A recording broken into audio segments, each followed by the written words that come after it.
selamat siang, shalom. Salam damai sejahtera di dalam kasih Tuhan Yesus Kristus. Di hari yang sangat spesial dan berbahagia, saya juga ingin mengucapkan selamat tahun baru. Bagi Bapak, Ibu, Saudara yang hari ini berkesempatan hadir dan saudara mungkin dari luar kota, saya juga ingin mengucapkan selamat datang. Welcome to the Happy Family Center. Bapak, Ibu, Saudara sekalian, tahun 2020 diberikan sebagai subtemanya adalah The Year of Fruitful Life. Tahun di mana kita boleh menghasilkan buah. Buah pikiran, buah perkataan, buah perbuatan, buah hati, buah pertobatan. Saudara-saudara sekalian, biar sungguh-sungguh setiap kita boleh melekat kepada Kristus. Sebab hanya dengan melekat kepada Kristus kita boleh berbuah. Saudara yang sudah berbuah, firman Tuhan berkata akan terus dibersihkan. Carang-carang itu akan dibersihkan sehingga menghasilkan lebih banyak lagi buah. Dan bulan ini sudah di bulan Januari diberikan subtemanya adalah New Heart. Hati yang baru. Saudara sekalian, mungkin hari ini ketika saudara beribadah di awal tahun, di tanggal yang baru, mungkin ada yang pakai baju baru. Ada? Ada nggak? Kalau ada coba boleh angkat tangan. Ada yang pakai baju baru? Oh ya, ternyata tidak terlalu penting ya. Di tahun yang baru kita tidak pakai baju baru, it's okay. Betul saudara? Tetapi indah sekali saudara sekalian, kalau di tahun yang baru kita punya satu komitmen, kita mau memiliki hati yang baru. Kemarin saya menyampaikan firman saudara di Rungkut, bagaimana saudara-saudara sekalian meninggalkan tahun yang lama kemarin ya, tahun lalu ya. Wah, sekarang kita sudah masuk di tahun yang baru. Kita mau benar-benar saudara hidup di dalam satu pengharapan yang baru. The new heart Tuhan berikan sudah di dalam hati saya. Untuk kita lihat satu kebenaran firman Tuhan di dalam Yehezkiel pasal 36. Ayat 22 sampai dengan ayat 29. Yehezkiel pasal 36 ayat 22 sampai dengan ayat 29. Saya akan bacakan demikian bunyi firman Tuhan. Oleh karena itu katakanlah kepada kaum Israel, beginilah firman Tuhan Allah, bukan karena kamu aku bertindak hai kaum Israel, tetapi karena namaku yang kudus yang kamu najiskan di tengah bangsa-bangsa di mana kamu datang.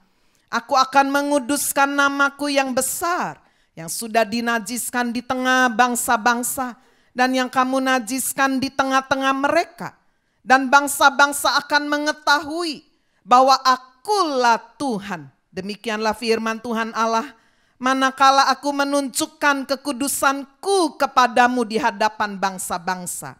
Aku akan menjemput kamu dari antara bangsa-bangsa, dan mengumpulkan kamu dari semua negeri dan akan membawa kamu kembali ke tanahmu. Aku akan mencurahkan kepadamu air jernih yang akan mentahirkan kamu dari segala kenajisanmu dan dari semua berhala-berhalamu. Aku akan mentahirkan kamu. Kamu akan kuberikan hati yang baru dan roh yang baru di dalam batinmu. Dan aku akan menjauhkan dari tubuhmu hati yang keras dan kuberikan kepadamu hati yang taat. Rohku akan kuberikan diam di dalam batinmu dan aku akan membuat kamu hidup menurut segala ketetapanku dan tetap berpegang pada peraturan-peraturanku dan melakukannya. Dan kamu akan diam di dalam negeri yang telah kuberikan kepada nenek moyangmu. Dan kamu akan menjadi umatku dan aku akan menjadi Allahmu. Aku akan melepaskan kamu dari segala dosa kenajisanmu. Dan aku akan menumbuhkan gandum serta memperbanyaknya. Dan aku tidak lagi mendatangkan kelaparan atasmu. Kita yang percaya firman Tuhan berkata, amin. Bapak Ibu Saudara sekalian, luar biasa sekali apa yang dituliskan oleh Nabi Yehezkiel. Di tengah-tengah bangsa Israel, saudara-saudara sekalian sedang mengalami satu kehidupan yang seakan-akan dipisahkan dari Tuhan. Saudara-saudara sekalian, saya mengambil judul khotbah yang sama, The New Heart. Saudara sekalian, bagaimana kita bisa memiliki hati yang baru? Kalau saudara sakit jantung, ada penyumbatan, saudara dikasih ring. Ya, kalau kemudian sumbatannya lebih parah lagi, udah di mana-mana, saudara di bypass. Betul ya? Nah, supaya aliran darah bisa mengalir. Saudara-saudara sekalian, secara medis, saudara juga bisa dapatkan ginjal yang baru, walaupun sekarang mungkin dilarang ya. Saudara bisa mendapatkan mungkin kornea mata yang baru, kaki palsu, tangan palsu, yang gak ada rambut palsu, gak ada gigi, kasih gigi yang palsu juga. Tapi bagaimana saudara kita bisa memiliki hati yang baru? Ini bukan berbicara secara fisik, tapi ini berbicara sesuatu yang rohani. Yang saya yakin tidak ada satu orang dokter bisa kasih hati yang baru. Betul saudara? Itu sebabnya ketika saya membaca berulang-ulang, saya mendapatkan saudara bagaimana di bagian yang pertama, hati yang baru itu adalah satu anugerah. Tuhan menganugerahkan hati yang baru. Sebab saya akan bacakan ini saudara. Kita lihat di dalam ayat 26. Kamu akan kuberikan hati yang baru. Siapa yang kasih saudara? Tuhan. Kamu akan kuberikan hati yang baru dan roh yang baru di dalam batinmu. Dan aku akan menjauhkan dari tubuhmu hati yang keras. Dan kuberikan kepadamu hati yang taat. Wow. Kondisi manusia saudara kita bisa lihat Roma 3 ayat 10 berkata tidak ada yang benar seorang pun tidak. Baik yang kelihatannya benar. Baik yang kelihatannya sudah tidak benar. Tapi firman Tuhan berkata Roma 3 ayat 10 tidak ada yang benar seorang pun tidak. Di dalam Roma pasal 3 ayat 23 dikatakan semua orang telah berdosa. State of being sinful. Keadaan kita sudah keadaan berdosa. Kehilangan kemuliaan Allah. Dosa membuat kemuliaan Allah saudara tidak ada lagi dalam kehidupan manusia. Itu sebabnya bagaimana kita bisa mengusahakan untuk kita bisa mencuci dosa kita. Sama seperti seorang saudara punya anak yang diasuhnya sudah dari yatim piatu, kulitnya hitam. Papa mamanya kulitnya putih, kuning. Waktu sudah agak besar, saudara teman-temannya mengejek, kamu anak siapa ini? Karena malu saudara anak ini ketika mulai besar SD. Dia berendam lama sekali. Waktu mamanya lihat, waduh ternyata dia sedang berendam rinso. Mencuci sendiri, pasti putih. Waduh mamanya peluk dia, kenapa nak lakukan ini? Mama, aku ingin kulit aku seperti mama, putih bersih. Ini saya baca rinso bisa mencuci putih bersih. Kita ketawa dengar semua ini, tidak mungkin bukan?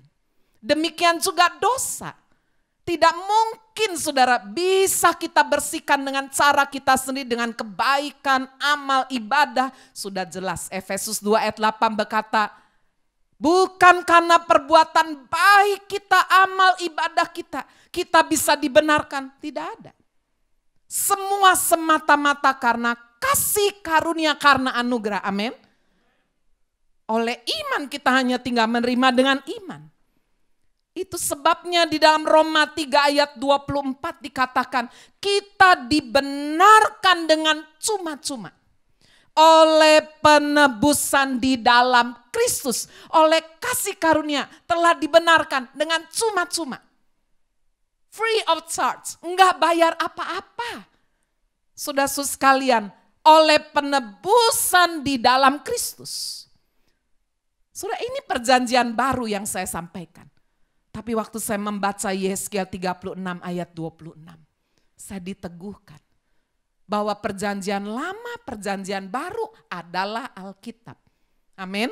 adalah kebenaran. Waktu saya memeriksa di dalam bahasa asli bahasa Ibrani, kamu akan kuberikan. Kata kuberikan itu saudara-saudara sekalian dalam bahasa Ibraninya adalah Nathan. Di sini kalau ada yang punya nama Nathan, itu artinya sudah dalam bahasa Ibrani adalah anugerah, meletakkan, menempatkan. Jadi sudah ketika kita memahami kamu akan kuberikan hati yang baru, itu sudah nggak ada campur tangan manusia. Tuhan yang menempatkan, Tuhan yang dikatakan melakukan satu anugerah, meletakkannya, the new heart. Wow. Bukankah ini paralel sudah dengan apa yang dikatakan dalam Roma 3 ayat 24. Oleh kasih karunia kamu telah dibenarkan secara cuma-cuma. Coba munculkan lagi ayat. Bukan karena usaha kita, enggak mungkin. Nathan ditempatkan, dianugerahkan, diletakkan. Aku akan memberikan, aku akan meletakkan, aku akan menganugerahkan hati yang baru, the new heart. Sudah sekalian dikonfrontasikan dengan hati yang keras.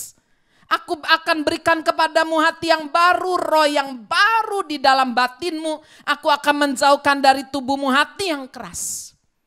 Seharusnya kata baru, lawannya apa saudara? Lama. Nah, itu sebabnya.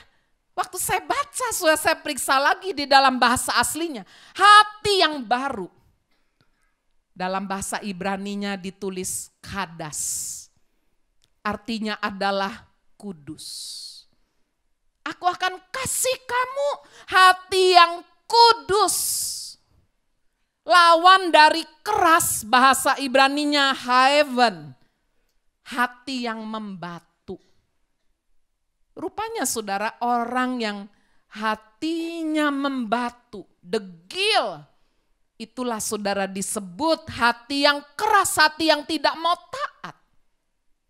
Sementara apa yang Tuhan anugerahkan, Tuhan tempatkan, itulah saudara sekalian hati yang kudus, kadas. Ingat jangan kudis ya. Kadas. Aku akan menempatkan, menganugerahkan, memberikan kepadamu secara cuma-cuma. Hati yang kudus. Dijauhkan dari hati yang membatu, hati yang tidak mau taat.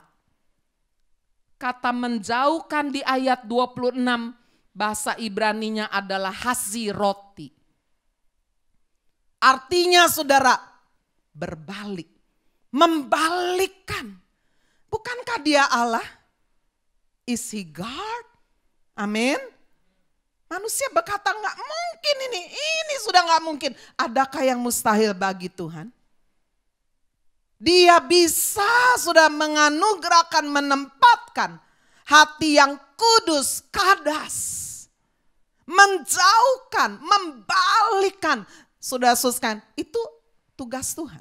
Membalikkan dari hati yang membatu, hati yang tidak taat menjadi hati yang kudus.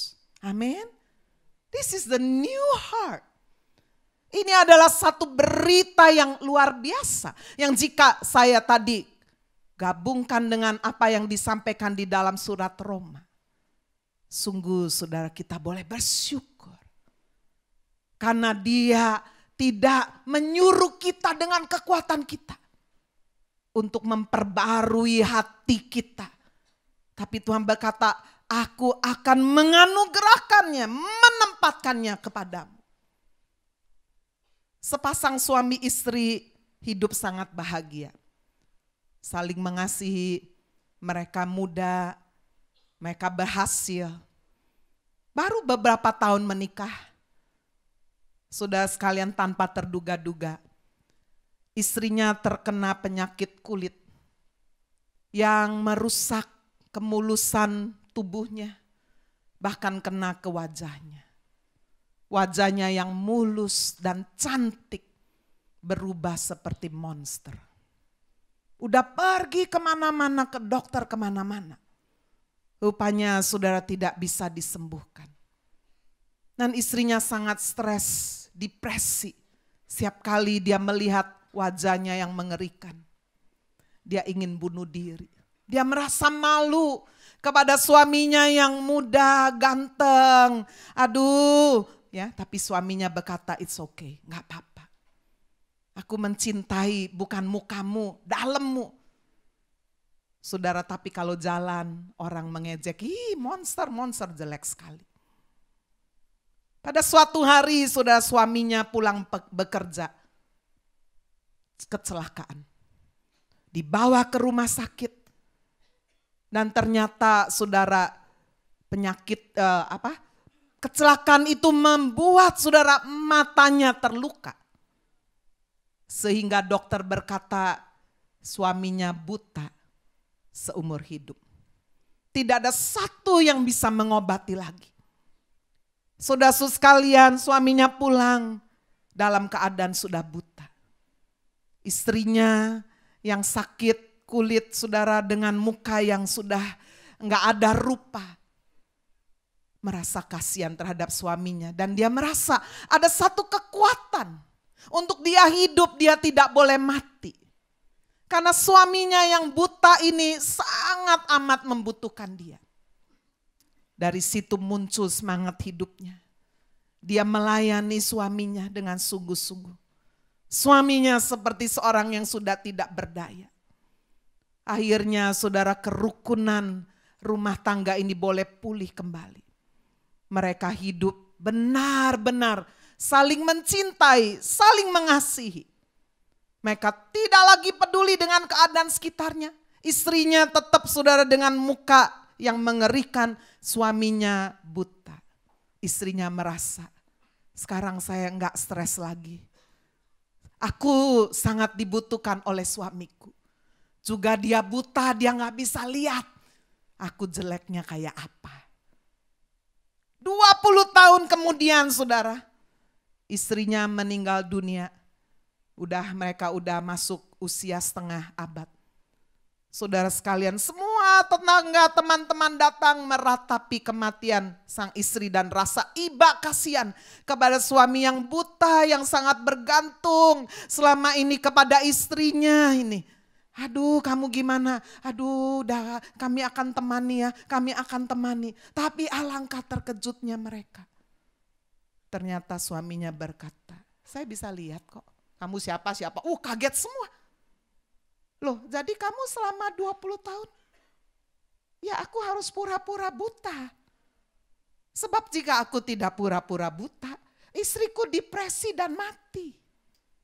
Makanya kalau aku pura-pura buta, dia merasa bahwa ada value dalam hidupnya.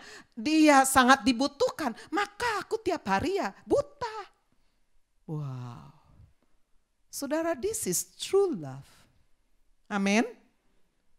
Berapa banyak saudara di dalam kehidupan kita.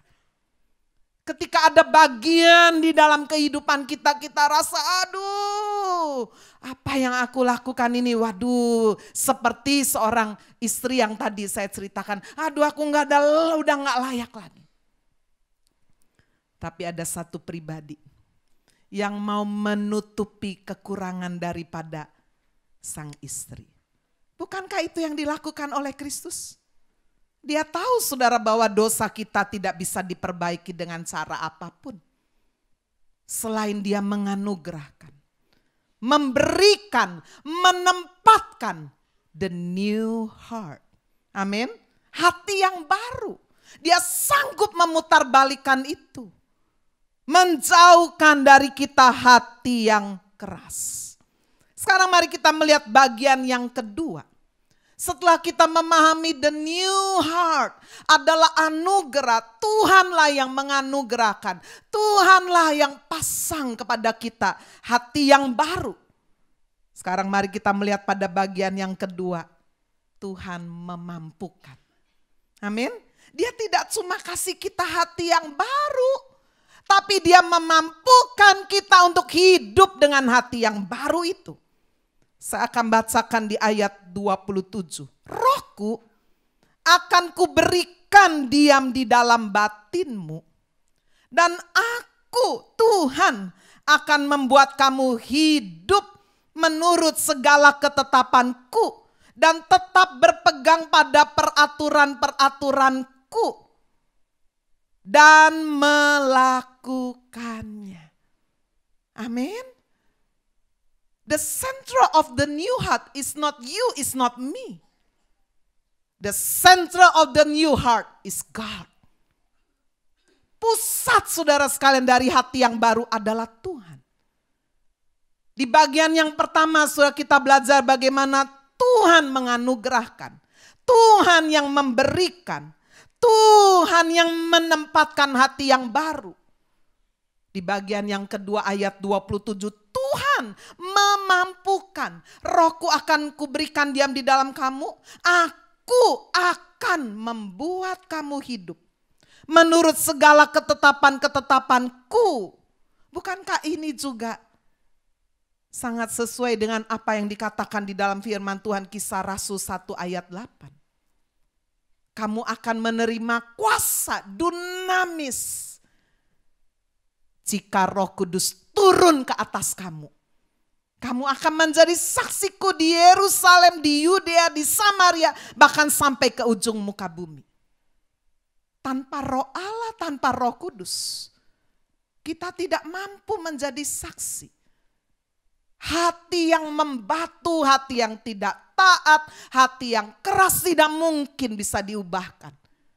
Jika tanpa pekerjaan Tuhan, penebusan, karya penebusannya dari dalam. Setelah itu pun Yesus berkata, engkau perlu Roh Kudus supaya kamu diberi kuasa untuk menjadi saksi. Saudara, dan apa bagian kita? Roh Kudus turun atas kehidupan kita. Bagian kita adalah mengisinya dengan firman Tuhan. Amin.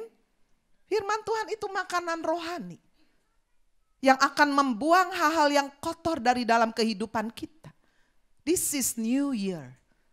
Ini tahun yang baru. Mari tanggalkan saudara semua yang negatif, semua yang kotor. Tanggalkan saudara, jangan bawa. Walaupun hari ini kita tidak pakai baju baru, termasuk saya nggak pakai baju baru. Tapi kita mau mengambil satu komitmen Tuhan. Saya mau memiliki hati yang baru. Yakobus 1 ayat 21. Firman Tuhan berkata, kita mau membuang segala sesuatu yang kotor dan kejahatan yang begitu banyak itu. Buang. Tapi setelah itu bukan cuma buang didiemin aja. Sama seperti saudara punya bak mandi yang sangat kotor, setelah dibuang, pasir, kotoran, ulet-ulet kecil, semua dibuang, harus apa? Penuhkan dengan firman. Terimalah dengan lemah lembut. Firman yang tertanam di dalam hatimu. Yang berkuasa menyelamatkan jiwamu. Amin. Penebusan Kristus menyelamatkan roh kita. Dipindahkan dari gelap kepada terang yang ajaib. Tapi jiwa bicara pikiran, perasaan, kehendak. Itu harus terus menerus, every day, tiap hari. Disucikan, dikuduskan, sehingga pikiran kita seperti pikiran Kristus, perasaan kita seperti perasaan Kristus. Saudara-saudara sekalian, terimalah firman itu dengan lemah lembut yang berkuasa menyelamatkan jiwamu. The new heart yang diberikan oleh Tuhan sudah kasih hati yang baru. Saudara-saudara sekalian, kita berkata, Tuhan, aku tidak biasa ini pakai hati yang baru. Oke. Aku akan memampukan kamu. Karena Roh Kudus itulah memampukan kamu, menolong kamu. Bukankah firman Tuhan berkata Roh Kudus Parakletos. One called alongside to help. Satu pribadi yang diutus oleh Allah. Untuk menyertai kita, bukan kadang-kadang kalau kita sedang baik saja. Tapi akan menyertai kita selama-lamanya. Amin. Ini beda Roh Kudus, Roh Allah di perjanjian lama, di perjanjian baru. Sudah pernah baca bagaimana ketika Saul tidak taat. Roh Allah meninggalkan dia. Pernah baca ya? Tapi kalau saudara lihat dan saudara kalau ikut training di Happy Family Center Holy Spirit, Roh Kudus tidak akan meninggalkan hidup orang percaya.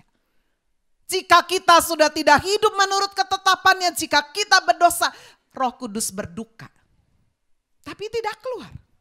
Karena dia adalah penolong yang akan menyertai kita selama-lamanya. Amin. Parakletos. Saudara sekalian, Roh Allah akan memampukan kita untuk hidup menurut segala ketetapan Tuhan. Hidup melakukan peraturannya. Ini ditulis tadi di ayat 27. Itu sebabnya jika saya sambungkan kembali dengan surat Yakobus 1 ayat 25.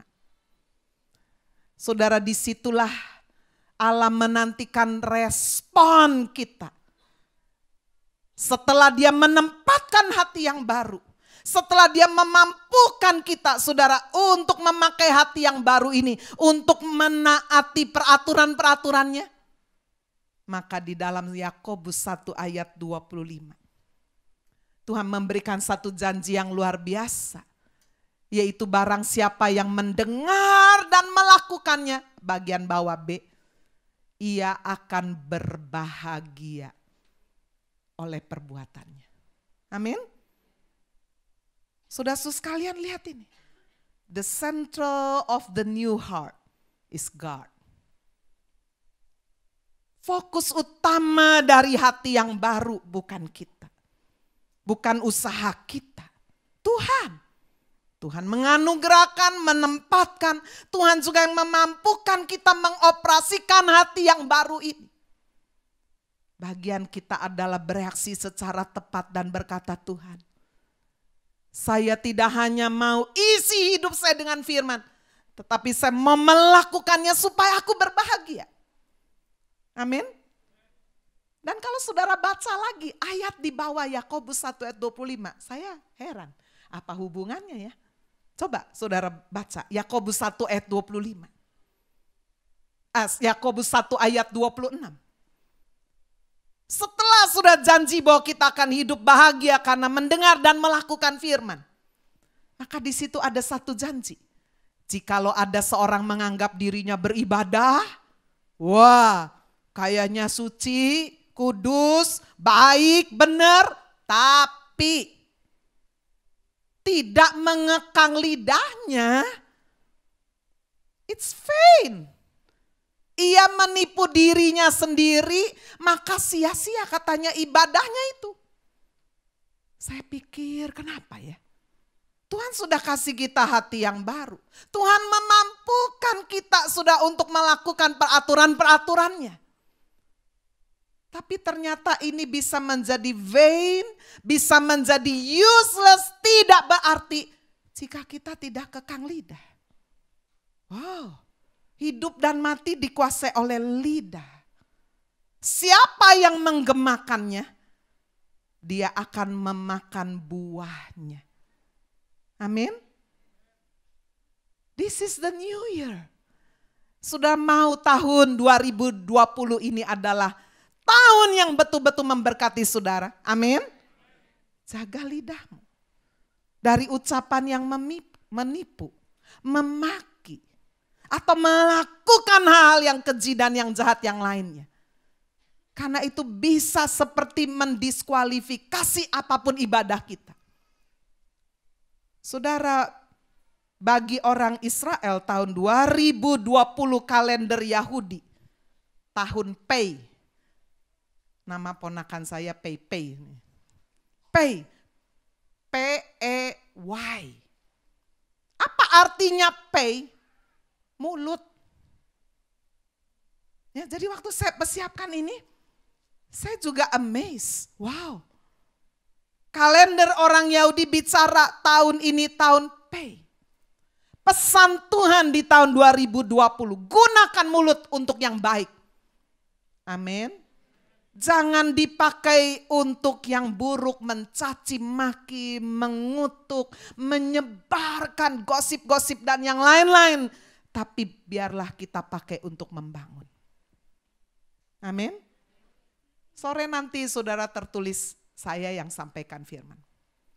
Tapi ada rekan hamba Tuhan yang akan hadir, saya welcome. Dan kalau sudah mau datang lagi nanti sore boleh. Ada rekan yang akan datang sudah dari Jakarta. Seorang yang senior sudah di dalam penggembalaan. Dia akan menyampaikan, dia akan menjelaskan lebih lagi nih tahun pay. Dan yang lain-lain sudah. Untuk kita bisa tahu apa pesan Tuhan di tahun 2020. Saya akan hadir juga, saya akan dengarkan juga kebenaran yang beliau akan sampaikan. Kalau sudah nggak kemana-mana, silakan hadir. Nah, Bapak Ibu Saudara, kita bisa melihat bagaimana ketika kemudian the new heart Tuhan sudah menganugerahkan, Tuhan memampukan, dan sekarang bagian yang ketiga yang terakhir adalah Tuhan memiliki tujuan. Amin. Allah yang kita sembah ini Allah yang teratur. Allah yang punya tujuan. Dia ciptakan manusia supaya serupa dan segambar dengan Dia. Kejatuhan manusia di dalam dosa apakah menghancurkan semua rencana Tuhan, dan Tuhan berkata, ya udah salahmu sendiri. Setelah ini aku ndak bisa lagi merancangkan yang baik. Apa begitu? No. Tujuan dan rancangan Allah terhadap manusia tidak gagal. Karena kejatuhan manusia di dalam dosa. Kalau gagal, dia bukan Tuhan. Setuju saudara? He is God. Lalu saudara, apa tujuannya? Coba kita lihat. Kembali sekarang kita baca ayat 22. Jadi setelah saya bawa saudara melihat Yehezkiel pasal 36 mulai sudah dari ayat 26, ayat 27. Untuk kita bisa memahami bagaimana Tuhanlah menganugerahkan kepada kita hati yang baru. Tuhanlah memampukan kita mengoperasikan hati kita yang baru. Kita mengimbanginya dengan apa? Jaga mulut. Amin. Ya. Kalau ada orang tanya saya, Bu gimana sih supaya bisa langsing? Gampang, jamu. Jamunya apa Bu? Jaga mulut. Ya, saudara mau pakai obat semahal apapun kalau mulutnya enggak dijaga, ya enggak bisa lah. Ini obat yang paling manjur, jamu. Tapi firman Tuhan hari ini berbicara Amsal 18 ayat 21. Hidup dan mati dikuasai lidah. Siapa menggemakannya memakan buahnya. Saudara mau hidup, mau sejahtera, mau bahagia, mau diberkati, jagalah mulut. Saudara mau anak sudah berhasil, jagalah mulut. Saudara mau suami, istri, saudara betul-betul bisa menjadi pendamping yang baik, jagalah mulut. Amin. Sekarang kita lihat yang ketiga, Tuhan memiliki tujuan. Kita membaca di dalam ayat 22 sampai 23. Saya waktu baca ini kaget saudara. Lihat ini.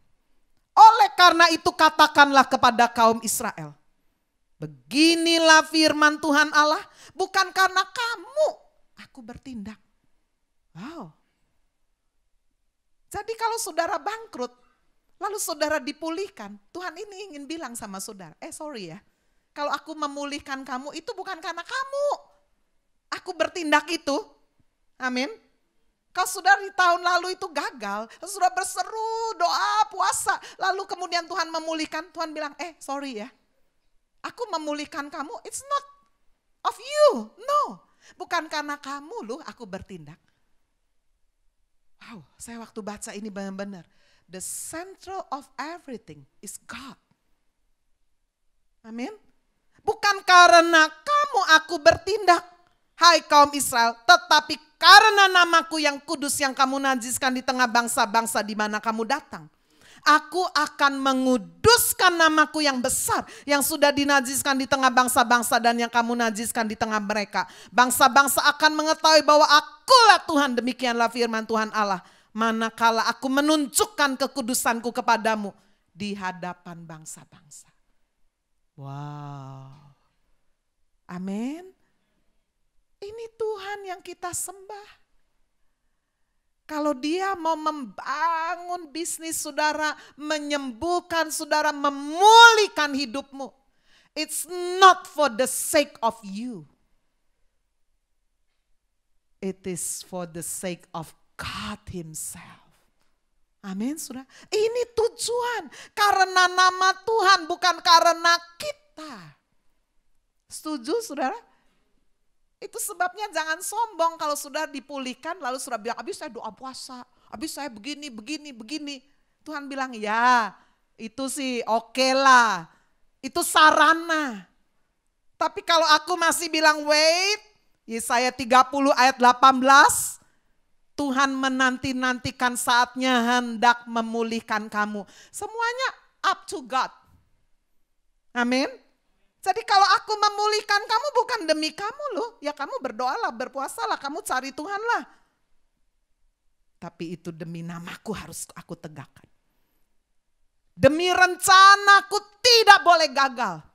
Amin. Sama seperti setan bilang, udah hancur ini. Gak mungkin ini. Oh ya, gak apa-apa. Itu katamu. Tapi aku Tuhan. Apapun yang ada dalam rancanganku tidak akan gagal. Itu sebabnya Yeremia pasal 29 yang kemarin saya khotbahkan. Yeremia sudah menyampaikan firman ini ketika bangsa Israel dibuang di Babel 70 tahun. Disitulah muncul janji Tuhan, rancangan yang ada padaku bukan rancangan kecelakaan. Tapi rancangan yang mendatangkan damai sejahtera dan masa depan yang penuh pengharapan. Amin. Jadi bagian kita itu cuma nempel sama Tuhan. Saudara bukan pokok anggur. Saudara gak bisa menentukan, oh tahun depan saya pasti sukses. Oh, kalau Tuhan bikin satu strip aja, syaraf otak saudara mengsle. Udah boro-boro gak bisa ingat apa-apa lagi. Nama istri, nama suami juga udah gak tahu. Betul saudara? Itu sebabnya benar-benar kita mau menjadikan bagian kita adalah sebagai ranting. Yang nempel, hanya nempel kepada Tuhan. Sebab sudah dia punya tujuan karena namanya harus ditegakkan. Yang kedua adalah karena rencana Tuhan tidak boleh gagal. Apa rencananya? Nah baru kita lihat di ayat 28 di bawah. Dan kamu akan diam di dalam negeri yang telah kuberikan kepada nenek moyangmu. Dan kamu akan menjadi umatku, my people. Aku akan menjadi Allahmu. Allah tidak malu saudara, bangsa Israel menjadi umatnya. Karena pilihan Allah tidak pernah bisa digagalkan dengan apapun. Amin saudara. Allah akan memakai berbagai macam cara. Seperti apa yang dialami oleh bangsa Israel. Tetapi saudara, karena namaku, aku harus menegakkannya kembali. Karena namaku yang kudus. Lalu kemudian di ayat 28 dia menyampaikan rencananya. Kamu akan kukembalikan. Kamu akan diam di negeri yang sudah Tuhan siapkan. Kamu akan menjadi umatku. You will become my people and I will become your God. Amin. Saudara kalau lihat hari ini umat Israel sedang ada di masa keemasan. Luar biasa. Walaupun mereka dimusuhi. Apa saja yang mereka buat berhasil. Dan kita harus waspada. Sebab firman Tuhan berkata kalau semuanya berkata damai-damai lagi sukses. Itulah saat Yesus bisa datang anytime, kapan saja. Amin saudara. Inilah rancangan Tuhan. Tuhan akan melepaskan kamu dari segala dosa kenajisan. Menumbuhkan kamu gandum, memperbanyaknya. Tidak lagi mendatangkan kelaparan. Wow.